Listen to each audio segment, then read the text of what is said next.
Hello hi welcome back to my channel చిట్టీస్ home and kitchen.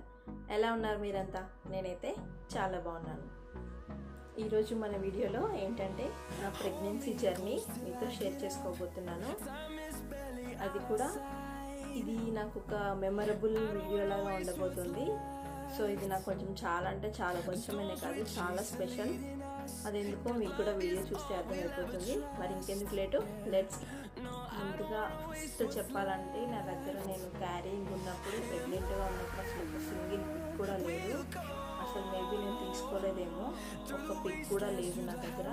Even అచ్చు delivery అయ్యాక వాడి pics ఉన్నాయి months బేబీవి, కానీ నాయి వెతికితే కానీ ఒక్కటి కూడా లేదు. అసలు తీసుకున్నట్టు కూడా నాకైతే గుర్తే లేదు. ఫస్ట్ అయితే ఫోటో విషయం వచ్చేది. ఇంకా అసలు రియల్ మ్యాటర్ వచ్చేస్తే ఏంటంటే అచ్చు నేమ్ వచ్చేసి చంద్రహాస్ రెడ్డి. ఇప్పుడు వాడికి మొన్ననే 6th బర్త్డే అయింది కదా, 6 years కంప్లీట్ అయిపోయాయి. ఇన్ని సంవత్సరాల తర్వాత వాడి జర్నీ, ప్రెగ్నెన్సీ జర్నీ ఎలా పుట్టాడు ఏంటి అనేది అది చెప్పాలంటే నాకే కొంచెం, మనం ఒకసారి పాస్ట్కి వెళ్తే ఎలా ఉంటుందో అలా అనిపిస్తుంది. అదొక మెమొరీ, లైఫ్ టైం మెమొరీ. అది ఎవరు చెప్పినా తక్కువే అనిపిస్తుంది. నా దృష్టిలో మాత్రం అంతే. నాకు చాలా స్పెషల్ అచ్చు. నాకు ఎందుకు అచ్చు అంత స్పెషల్ అంటే, నాకు మ్యారేజ్ అయినాక కొన్ని ఇయర్స్కి అచ్చు పుట్టాడు. వెంటనే అయితే అచ్చు పుట్టలేదు. కొన్ని ఇయర్స్, ఒక 5 to 6 years తర్వాత అచ్చు పుట్టాడు. అది కూడా ఎప్పుడు అంటే 2014లో October 15th వాడు పుట్టాడు. ఇంకా అసలు మ్యాటర్ వచ్చేస్తే ఏంటంటే, నేను సేమ్ ఇయర్ అక్టోబర్లోనే, ఫిబ్రవరిలో నేను కన్సీవ్ అయ్యాను. ఆఫ్టర్ మ్యారేజ్ అయినాక ఒక 6 years తర్వాత నేను కన్సీవ్ అయ్యాను. దట్స్ వై అచ్చు is very special to me and our family also. అత్తయ్య వాళ్ళకైనా, మాకైనా, మమ్మీ వాళ్ళకైనా, ఎవరికైనా అచ్చు అంటే చాలా స్పెషల్ ఫీలింగ్. కొంచెం లేట్గా పుట్టాడు కాబట్టి. అండ్ వన్ మోర్ థింగ్ ఏంటంటే, మా ఇంట్లో నేను ఒక్కగానొక్క ఆడపిల్లని, అందరూ అబ్బాయిలే. అంటే బాబాయ్కి కానీ అత్తయ్య కానీ, మా ఇంట్లో నేను ఒక్కదాన్నే ఆడపిల్లని. నేనే చిన్నదాన్ని అందరిలోకి వెళ్ళా. మా ఇంట్లో నా తర్వాత మళ్ళీ పుట్టిందంటే నాకే, అది కూడా అచ్చు. సో వాడిని బాగా గారభంగా, ప్రేమగా, ఇంకా చెప్పాలంటే చాలా అల్లర్లు, ముద్దులన్నీ వాని మీదనే. ఇక నా ప్రెగ్నెన్సీ జర్నీ విషయానికి వస్తే, నేను 2014 ఫెబ్లో కన్సీవ్ అయ్యాను. అది కూడా చాలా యాక్సిడెంటల్గా, అసలు అనుకోలేదు కూడా. మేము ఇంతకుముందు ఏంటంటే, ఆఫ్టర్ మ్యారేజ్ మేము ఉప్పల్లో ఉండేవాళ్ళము. మా హస్బెండ్ జాబ్ అక్కడ, మేము అక్కడే ఉండేవాళ్ళము. ఆ తర్వాత మేము ఇక్కడ బాచుపల్లికి షిఫ్ట్ అయ్యాము, మియాపూర్ దగ్గర. అంటే ఇప్పుడు కొత్తిల్లు కొనుక్కున్నాం, కానీ ఇంతకుముందు రెంటింట్లో ఉండేవాళ్ళం. వాళ్ళ ఆఫీస్కి చాలా దగ్గర ఉండేది. మియాపూర్కి బాచుపల్లికి మధ్యలో ఉండేది. మేము అక్కడికి ఫెబ్ ఫస్ట్లోనే మేము షిఫ్ట్ అయ్యాము. షిఫ్ట్ అయినాక అంటే చాలా లోన్లీ అనమాట. అక్కడ ఉప్పల్లో ఉన్నప్పుడు ఏంటంటే అదొక కాలనీ, ఇండివిజువల్ హౌస్ లాగా ఉంటే, అంత ఫ్యామిలీ లాగా, అంత చాలా క్లోజ్గా, రిలేటివ్స్ లాగా అంత బాగుండేది. ఒకటేసారి అపార్ట్మెంట్ లైఫ్కి షిఫ్ట్ అయిపోయాక నాకు చాలా చేంజెస్ వచ్చాయన్నమాట. అంటే లోన్లీగా అయిపోయి, తన ఆఫీస్కి వెళ్ళిపోతే నేను ఒక్కదాన్నే ఉండడం, అసలు ఎవరు తెలియదు, కొత్త ఇల్లంతా సర్దుకోవడం, ఇంకా నా పనిలో నేను బిజీగా ఉన్నాను అనమాట. ఆ తర్వాత ఇంకా అలా నేను నా సామాన్ అంతా సర్దుకున్నాను ఒక 3 to 4 daysలో. అది మేము ఇంతకుముందు మేము చిన్న ఇల్లు, ఇక్కడికి వచ్చాక పెద్ద ఇల్లు 2 BHK. అది కూడా చాలా పెద్దది. హాల్ అదంతా మా ఇద్దరికి చాలా ఎక్కువైపోయేది. చాలా స్పేషియస్గా ఉండేది. అదంతా సర్దుకోవడానికి, నీట్గా చేసుకోవడానికి నాకు ఒక 3-4 days టైం పట్టింది. ఆ తర్వాత ఇంట్లోకి గ్రాసరీస్ తెచ్చుకోవాలనేసి ఒకరోజు మా హస్బెండ్ నాకే చెప్తుంటే ఇప్పుడు నవ్వు వస్తుంది. అప్పుడు చాలా అంటే చాలా టెన్షన్ అయ్యాము ఇద్దరము. ఎడ్యుకేటెడ్ అయినా కూడా ఒకనొక టైంలో ఏం చేయాలో ఏంటో ఏం అర్థం కాలేదు. అయితే ఒకరోజు సరే, తను మార్నింగ్ అంటే ఇంకా ఎవరు లేరు కదా ఆఫీస్కి, తను షిఫ్ట్ల ప్రకారం వెళ్తారు కాబట్టి మేము మార్నింగ్ ఎప్పుడో లేచాము, చాలా లేట్గా లేచి. అప్పటికే ఐఎమ్ ఫీలింగ్ సిక్, బట్ నాకు తెలియలేదు ఇంకా ఆ మాత్రం. అయితే అరౌండ్ 11-12 అవుతుండొచ్చు. ఆ టైంకి సరే ఫ్రెష్ పవర్ కూడా లేదు ఆ రోజు ఇంట్లో, నాకైతే బాగా గుర్తు. హడావిడిగా అసలు కొంచెం డార్క్గా ఉండేది అనమాట ఇల్లు, అంత వెంటిలేషన్ అది ఉండేది కాదు ఎక్కువగా. నేను హడావిడిగా రెడీ అయ్యి సరే అని వెళ్ళిపోయాము. అప్పుడు అసలు నా పొజిషన్ చూస్తే మీరేనా అంటారు, మా హస్బెండ్ని చూసారు కదా, తనకంటే నేను చాలా సన్నగా ఉండేదాన్ని. అదొక పిక్ ఉంది, నేను అదొకటి యాడ్ చేస్తాను సైడ్లో. చాలా అంటే చాలా సన్నగా, ఇంకా పెద్దగాలు వస్తే కొట్టుకుపోయేలాగా ఉండేదాన్ని. ఇప్పుడు ఇలా అయ్యాను కానీ సర్లే అనేసి ఇంకా అప్పటికే అదే కొంచెం నీరసంగా ఉంటే నేనేమనుకున్నానంటే సరే ఇంట్లో అంతా పని, చాలా పని చేసుకోవడము 3-4 డేస్ నుంచి. అప్పటికి వాషింగ్ మిషన్ ఏం లేదు, ఏమీ లేదు, అంతా ఇంట్లో పని అంతా నేనే చేసుకున్నా కానీ ముందు నుంచి అయినా. ఇంకా సరే అని వెళ్ళిపోయాము. వెళ్ళిపోయిన తర్వాత జస్ట్ ఒక 2 స్టెప్స్ అంతే. మేము ఆ మధ్యలో ఆన్ ది వేలో మర్చిపోయాను. ఆన్ ది వేలో నేను ఇంట్లో బ్రేక్ఫాస్ట్ చేయలేదు అనేసి మేము బయట కూడా మంచిగా ఫుల్గా టిఫిన్ లాగించేసి వెళ్ళాము. కూకట్పల్లి డీమార్ట్కి వెళ్ళాము. కూకట్పల్లి డీమార్ట్కి వెళ్ళాము, కార్ పార్క్ చేసాము. ఆ తర్వాత ఎంట్రన్స్లో ట్రాలీ తీసుకొని కొంచెం జస్ట్ ఒక 100 మీటర్స్ అంతే నడిచాను. ఒక థింగ్ ఏదో తీసుకున్నాను, ఒక టీ పౌడర్ సంథింగ్ ఏదో తీసుకున్నాను అనుకుంటా అంతే. ఎంట్రన్స్లో ఒకటి తీసుకున్నాను, అసలు ఏమైందో తెలియదు. సడన్గా నేను కళ్ళు తిరిగి పడిపోయాను. అసలు నాకైతే ఏం గుర్తులేదు. నా చేతిలో ఫోన్ ఉండేను, అది కింద పడింది. అసలు నాకేం గుర్తులేదు కూడా నేను చెప్పాలంటే. నేను కళ్ళు తిరిగి పడిపోయాను, అంతవరకే నాకు గుర్తుకుంది. ఆ తర్వాత ఆయన దాంట్లోనే ఒక వాటర్ బాటిల్ తీసుకొని వచ్చి నాకు కొంచెం మొహం మీద చల్లి తర్వాత లేపి వాటర్ తాపించాడు అనమాట. కొంచెం పెద్ద ఏజ్ లాంటి వచ్చి ఏమన్నా కన్సీవ్ అయ్యావా అమ్మ, ఏమన్నా ఉందా అంటే ఏం లేదా ఆంటీ అని నేను చెప్పాను. తను చాలా బాగా అడిగింది.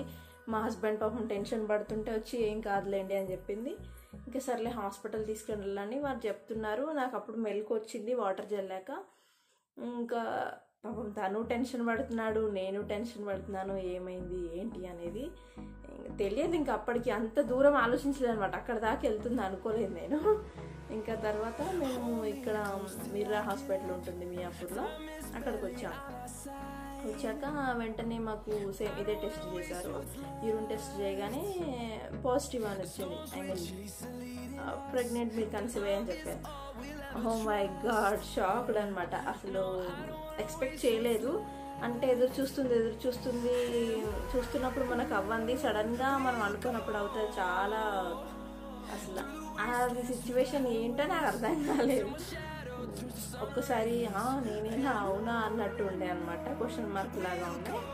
ఇంకా తర్వాత ఫుల్ హ్యాపీ ఉండే అనమాట, చాలా అంటే చాలా హ్యాపీ, సంతోషంగా ఉండే. అమ్మ వాళ్ళకి, అత్తయ్య వాళ్ళకి అందరికీ చెప్పాము. సరే మంచిగా ఉండేది అన్నారు. ఇంకా అంతే స్టార్ట్ అయింది. ఇంకా మెడిసిన్ అవి రాసిచ్చారు.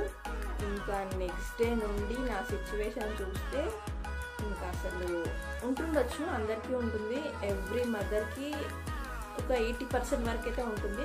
కాకపోతే నాకైతే 100% ఉంది. చూసిన మా మమ్మీ వాళ్ళు, మా అత్తయ్య వాళ్ళు చూసే ఏంటి ఇలా అయ్యావు అన్నారు. అసలు బెడ్ దిగితే ఒట్టు ఫుల్ నాసియా, వామిటింగ్స్, ఏది చూసినా వికారము. అసలు నాకే నేను లేచి నిలబడంత స్తోమత కూడా లేదు. అసలు ఫుల్ అంటే ఫుల్ సిక్ అయిపోయాను. వంట చేసేంత ఓపిక కూడా లేదు, కనీసం పాపం తనేమైనా తెచ్చి పెడితే తినేంత ఓపిక కూడా లేదు. అలా ఉండే నా సిచ్యువేషను. అట్లా నేనేమనుకున్నానంటే ఒక 3 మంత్స్, స్టార్టింగ్ 3 మంత్స్ వరకు అయితే ఉంటుంది, తర్వాత క్యూర్ అవుతాను అనుకున్నాను. ఎంత రోజుకి ఇంకా సిచ్యువేషన్స్ వెరీ బ్యాడ్ అవుతున్నాయి తప్ప అసలు మంచిగా రావట్లేదు. తిందామంటే కనీసం వాటర్ తాగినా కూడా వాటర్ వామిటింగ్, కోకోనట్ వాటర్ తాగినా కూడా అవి కూడా వామిటింగ్. అసలు నా కడుపులో ఏమి ఉండేది కాదు. అట్లా ఒక 10-15 డేస్ నేను నడిపించాను ఇక్కడే. ఇంకా మా ఆయన నుండి మా అమ్మకు ఫోన్ చేసి, ఇంకా కష్టం, మేము ఇక్కడ ఉంటే అసలు ఏమి తినట్లేదు, ఏంటి ఇలా అయితే కష్టం కదా, మదర్ అండ్ బేబీకి వచ్చి తీసుకెళ్ళు అంటే ఇంకా సరే అని అప్పుడు అమ్మ వచ్చిందనమాట. మేము వచ్చింది కొత్త, వాళ్ళు ఇంత దూరం రావడం అంటే చాలా కొత్త. ఇంకా ఎలాగో వచ్చింది. వచ్చిన తర్వాత మా ఆయన తీసుకెళ్ళి నన్ను కార్లో ఇంటి దగ్గర దిగబెట్టాడు, అమ్మని నన్ను. ఇంకా ఆ రోజు నుంచి అప్పుడు ఇంకో ట్విస్ట్ ఏంటంటే, మా ఇంటి దగ్గర ఇప్పుడు మీరు ఆల్రెడీ లాస్ట్ వీడియోస్లో చూసారు కదా, ఇల్లు ఆ ఇల్లు లేకుండే పాత ఇల్లు అనమాట. పెద్ద ఏమంటారు పెంకుటిల్లు, చాలా పెద్దది, అంటే చాలా పెద్దది ఉండే. ఇప్పుడు అంత పెద్ద, ఇప్పుడు ఖాళీ జాగా ఉంది కదా, అంతా ఒక 2 ఇల్లు ఉండే. మా బాబాయ్ వాళ్ళది, మాది పక్కనే 2 ఇల్లు ఉండే. మా ఇల్లు చాలా పెద్దది, పెంకుటిల్లు ఉండే. ఇంకా అది తీసేసి ఈ ఇప్పుడున్న బిల్డింగ్ కట్టారనమాట. అప్పుడు అది మొత్తం కూలగొట్టి ముందున్న ఒక చిన్న రూమ్ ఉంచుకొని మిగతాదంతా వెనక సైడ్ ఇల్లు కడుతున్నారు. అప్పుడే నేను కన్సీవ్ అయ్యాను. ఇంకా వాళ్ళకి చాలా అంటే చాలా కష్టం. ఇల్లు కూలగొడుతుంటే మాది ఇల్లు అంత సాదా సీదా ఇల్లు కాదు. మేము నిల్చుంటే మేము ఇంత పొడుగున్నామా, నిల్చుంటే మా ఫ్యాన్ ఎక్కడో కనిపిస్తుంది, పైన ఎక్కడో మా ఫ్యాన్కి ఇంత పెద్ద రాడేసి ఉండేదన్నమాట. అలా అయితేనే గాలి వచ్చేది. అంత పెద్దగా ఉండేవి గోడలు, మట్టి గోడలే. ఆ పైన పెంకు ఉండేది. ఇంకా అది కూలగొట్టి కడుతున్నప్పుడు ఫుల్ దుమ్ము, అసలు ఎంత ఘోరం అంటే చాలా ఇబ్బంది ఉండే. అయినా నేను ఆ ముందు రూమ్లోనే నన్ను పెట్టుకొని అమ్మ నాన్న ఉండేది. ఫుల్గా వామిటింగ్స్, ఈ చిన్నదానికి వామిటింగ్స్. నేను అంతలా ఎక్స్పెక్ట్ చేయలేదు ఉంటాయి వామిటింగ్స్ అంటే. చూశాను మా కజిన్స్ని, వాళ్ళని వీళ్ళని, కానీ మరి ఒక 3 months, మహా అయితే 5 months, అంతకంటే ఎక్కువ ఉండవు కదా అనుకున్నాను. ఏ హాస్పిటల్లో చూసినా, ఎన్ని మెడిసిన్స్ వేసుకున్నా, ఎన్ని గోళీలు వేసుకున్నా అది తగ్గట్లేదు అసలు వామిటింగ్స్. చాలా అంటే చాలా స్ట్రగుల్ అయ్యాను. ఇలా అయితే ఏంటి, ఎంత నీరసం అయిపోతాను, ఏంటి నా పరిస్థితి అని నాకే పెద్దగా డౌట్ వచ్చేది. ఇంకా నేను ఇక్కడ సిటీలో చూపించుకున్నాను ఫస్ట్. ఆ తర్వాత నెక్స్ట్ అమ్మ వాళ్ళ ఇంటికి వెళ్ళిన తర్వాత జనగాంలో చూపించుకున్నాను. అత్తయ్య వాళ్ళకి చాలా దగ్గర జనగాం. అది కరెక్ట్గా ఎప్పుడు అంటే ఉగాది టైంలో. జనగాంలోనే ఫస్ట్ వేరే హాస్పిటల్లో చూపించుకున్నాను, కానీ అది 2 floors ఎక్కాలి పైకి. మేడం 2 floors పైన ఉంటుంది, లిఫ్ట్ ఉండదు, ఏముండదు. మళ్ళీ టైం ప్రకారం ఉండదు. మేడం మెడిసిన్స్ అవి చాలా ఎక్కువ ఇచ్చారు. అసలే నాకు వామిటింగ్స్ అంటే ఇంకా నేను మెడిసిన్స్ అవన్నీ ఎక్కడ వేసుకుని, అవి కూడా ఇంత పెద్ద గోళీలు నా వల్ల కాదని చెప్పేసి ఇంకా నేను అమ్మతోని, అమ్మ నేను పోను, అది మంచి లేదు హాస్పిటల్లో అది ఇది అంటే, సరే తెలిసిన అంకుల్ వాళ్ళు చెప్పారనమాట, అక్కడ మంచి హాస్పిటల్ ఉంటుంది, అది క్రిస్టియన్స్ అనమాట, అంత చాలా బాగా చూస్తారు, అసలు మెడిసిన్స్ అవి ఏమి ఎక్కువ ఇయ్యరు, కాకపోతే కొంచెం దూరం అవుతుంది అది ఇది అని. సరే దూరమైనా పర్లేదు, మంత్లీ ఒకసారి కదా వెళ్ళేది అనేసి అనుకొని ఒకసారి, అది ఉగాది అనమాట, మార్చి ఎండింగ్, నాకు బాగా గుర్తుకుంది. డాక్టర్స్ ఎవరు ఎక్కువ అవైలబుల్ లేరు, అది క్రిస్టియన్ హాస్పిటల్ కాబట్టి వాళ్ళు ఉన్నారు అక్కడ. చూసి నా పొజిషన్ చూసి, మేడం అసలు ఎక్కువ టాబ్లెట్స్ ఎప్పుడు ఇవ్వలేదు నా త్రూ అవుట్ ప్రెగ్నెన్సీ జర్నీలో, ఒక 2 tablets తప్ప, కాల్షియం ఐరన్ తప్ప నేను అసలు ఇంకో టాబ్లెట్ తీసుకోలేదు. అంత మంచి హెల్తీగా చూశారు వాళ్ళు.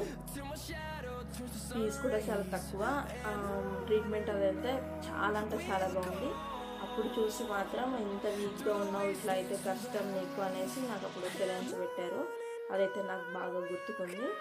ఇంకా తర్వాత సేమ్ వామిటింగ్స్ అనేది అయితే కంపల్సరీ నాకు ఉన్నాయి ఫుల్గా, అంటే 5th month దాకా, ఇంకా 6th month దాకా ఉన్నాయి, 6th month నుంచి లేవు. కానీ ఆ ఉన్నన్ని రోజులు, అంటే స్టార్టింగ్ నుంచి 6th month వరకు అయితే హెవీ వామిటింగ్స్. నేను అంత వామిటింగ్స్ మా వాళ్ళకైతే నేను ఎవరికి చూడలేదు. ఎవ్రీథింగ్, వాటర్ తాగిన వామిటింగ్, పాలు తాగిన వామిటింగ్, ఏ తాగిన వామిటింగ్సే. 6th month వచ్చాక నేనంటూ ఒక పొజిషన్లోకి, ఒక మంచి మనిషిలాగా, ఒక అవతారంలాగా కనిపించింది. అప్పటికి నాకు 5th month వచ్చేలోపు అమ్మ వాళ్ళ ఇల్లు కంప్లీట్ అయిపోయింది, గృహప్రవేశం కూడా అయిపోయింది. అప్పుడు ఇప్పుడు మేము ఉంటున్న ఇంట్లోనే ఉన్నాను. అప్పుడు ఇంకా అక్కడ హాస్పిటల్లో ఏంటి అంటే ట్యాబ్లెట్స్ ఎక్కువ ఇవ్వరు, ఏది అవసరమైతే ఫుడ్ ఎవ్రీథింగ్ అన్నీ తినమన్నది నన్ను. ఇది వద్దు ఇది తిను అని, ఒక పైనాపిల్, పప్పాయ తప్ప ఇంకా అన్నీ తినమని చెప్పారు. హెల్దీ ఫుడ్ అని, నీకు ఏది ఇష్టమైతే అది తినమని, క్రేవింగ్స్ ఏవి ఉంటే అవి తినమని. ట్యాబ్లెట్స్ అయితే ఎక్కువ లేదు కాదు, ఒక మిల్క్లో కలుపుకునే పౌడర్ మాత్రమే ఇచ్చారు. అది నేను అంత బాగుండదు అనేసి ఏం చేశానంటే, అది కొంచెం బూస్ట్ కొంచెం కలుపుకొని తాగేదాన్ని. అలా 2 కలుపుకొని తాగితే ఆ పౌడర్ కూడా అంత వికారంగా కాకుండా బాగానే ఉండేది. ఇంకా నా త్రూ అవుట్ జర్నీ అంతా అలాగే 9 months నేను అక్కడే ఉన్నాను. అప్పుడప్పుడు ఎప్పుడన్నా ఒకసారి ఒక 10 days అలా, ఒక 10 days ఇక్కడ ఉండిపోయాను అంతే తప్ప, ఎక్కువ శాతం అయితే అక్కడే ఉన్నాను. అమ్మ వాళ్ళ దగ్గరనే ఉన్నాను, వాళ్ళే చూస్తున్నారు. నాకు ఎక్కడ ఏమి ఇబ్బంది అనిపించలేదు క్యారీయింగ్లో. కాకపోతే ఏంటి అంటే, అక్కడ కూడా ఎక్కువ రోజులు ఉండి ఒకటే ప్లేస్లో ఉండి చిరాకు వస్తుంది, విరక్తి వస్తుందంటే ఎప్పుడన్నా ఒక 10 days ఇక్కడ హైదరాబాద్కి వచ్చి ఉండి వెళ్ళేదాన్ని. అలా 9th month వచ్చేసింది. కొంచెం బోరింగ్గానే జరిగింది, ఎందుకంటే అక్కడే సింగిల్గా ఉండి చాలా రోజులు ఒకటే ప్లేస్లో ఉంటే అలానే ఉంటుంది కదా. కానీ నాకు మెడికల్ పరంగానైతే ఒక్క ఇష్యూ లేదు, అసలు ఏది లేదు, అంతా ఎవ్రీథింగ్ నార్మల్ కూల్ ఉండే. కాకపోతే నాకు ఫైనల్గా ఇంకా 8th మంత్ 9th మంత్ వచ్చాక అసలు 5 months దాకా నాకు ప్రెగ్నెంటా అన్నట్టుగా అనిపించింది. అసలు నీకు కనిపించలేదు. 6th మంత్ నుంచి నా బేబీ గ్రో అవ్వడం స్టార్ట్ అయింది. 9th మంత్ వచ్చేంత వరకు చాలా బాగా గ్రో అయిపోయి చాలా మంచిగా హెల్తీగా పుట్టాడు. పుట్టడం కూడా 9th మంత్లో మాత్రం నన్ను ఒక 2-3 times రమ్మన్నారు హాస్పిటల్కి. జనరల్ చెకప్ కోసం వెళ్ళాము అంతే. ఇంకా ఒక 2 days అయితే డెలివరీ అనగా వెళ్ళాము హాస్పిటల్కి. ఎప్పుడు రమ్మంటారు ఏంటి అనేది. నాకు ఇంకా అసలు పెయిన్స్ రాలేదు. మేడం ఇచ్చిన డేట్ కంటే కూడా నేను ఒక 4-5 days ముందుకి జరిగిపోయింది, కానీ అసలు నాకు పెయిన్స్ అంటూ ఏం రాలేదు. ఇంకా నేనే చూసి బరువు ఆపలేక ఇంకా చాలా ఎక్కువ రోజులు అయిపోయింది కదా అనేసి మేమే హాస్పిటల్కి వెళ్తే, సరే అమ్మ ఇంకా అంతే పెయిన్స్ వచ్చేలాగా లేవు, సరే బేబీ కూడా కొంచెం గ్రోత్ పెద్దగా ఉంది, ఇంకా పెయిన్స్ ఏం రావులే, సిజరీన్ చేద్దాం అనేసి నాకు సిజరీన్ అయ్యింది. మేము ముందు రోజు ఫిక్స్ అయ్యి ఇంకా నెక్స్ట్ డే మార్నింగ్ మేము ఇంకా మంచిగా ఇంట్లోనే హెడ్ బాత్ చేసి మళ్ళీ 1 week దాకా స్నానం అది చేయించారు కదా, ఇంకా ఇంట్లోనే ఫుడ్ అది తిని మంచిగా హెడ్ బాత్ చేసి ఇంకా ఎవ్రీథింగ్ కావాల్సిన థింగ్స్ అవన్నీ సర్దుకొని వెళ్ళాము. ఆ రోజు మొత్తం హాస్పిటల్లో మేము వెళ్ళేసరికి మధ్యాహ్నం అయిపోయింది. ఆ రోజంతా నార్మల్గా ఉంచేసారనమాట, అబ్జర్వేషన్లో పెట్టి.